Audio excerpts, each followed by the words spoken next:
Kaushal craze చూసి big boss లో అతని పారితోషికం ఎంత పెంచారో తెలిస్తే షాక్ అవుతారు. బిగ్ బాస్ సీజన్ 2లో పార్టిసిపెంట్స్లలో కౌశల్ కి విపరీతమైన ఫాలోయింగ్ ఏర్పడింది.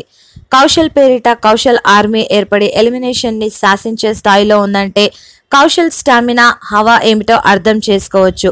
మొదట్లో జనాలకి కౌశల్ మీద నెగిటివ్ అభిప్రాయం కలిగింది. రోజులు గడిచే కొద్దీ మిగతా పార్టిసిపెంట్స్ కౌశల్ ని టార్గెట్ చేయడం, వాటికి తట్టుకొని నిలబడటం వంటి కారణాలతో అభిమానుల మనస్సులో స్థానం సంపాదించాడు. సోషల్ మీడియాలో కౌశల్ ఆర్మీ, కౌశల్ ఫ్యాన్స్ వంటి గ్రూప్స్ ఏర్పడి కౌశల్ కి గట్టిగా సపోర్ట్ చేస్తున్నారు. ఇంతమంది అభిమానులను సంపాదించుకున్న కౌశల్ ఎలిమినేట్ అవ్వటం అంటే సాధ్యమయ్యే పని కాదు. ఎప్పుడు సేఫ్ గానే ఉంటాడు. ఒకవేళ బిగ్ బాస్ నుంచి కౌశల్ ఎలిమినేట్ అయితే మాత్రం పరిస్థితి దారుణంగా ఉంటుందని చెప్పవచ్చు. కౌశల్ కారణంగా బిగ్ బాస్ రేటింగ్స్ కూడా ఫిక్స్ రేంజ్ లోనే ఉంటున్నాయి. కౌశల్ ఆర్మీ కారణంగా కౌశల్ కి ఎంత ఫాలోయింగ్ ఉందో అర్థం చేసుకున్న బిగ్ బాస్ యాజమాన్యం ఆశ్చర్యపోయి ఆలోచనలో పడిందట. అందువల్ల కౌశల్ కి ముందుగా ఇస్తామని చెప్పిన పారితోషికం కన్నా ఎక్కువ మొత్తంలో అంటే 30 లక్షలు గిఫ్ట్ గా ఇవ్వాలనే నిర్ణయం తీసుకుందట.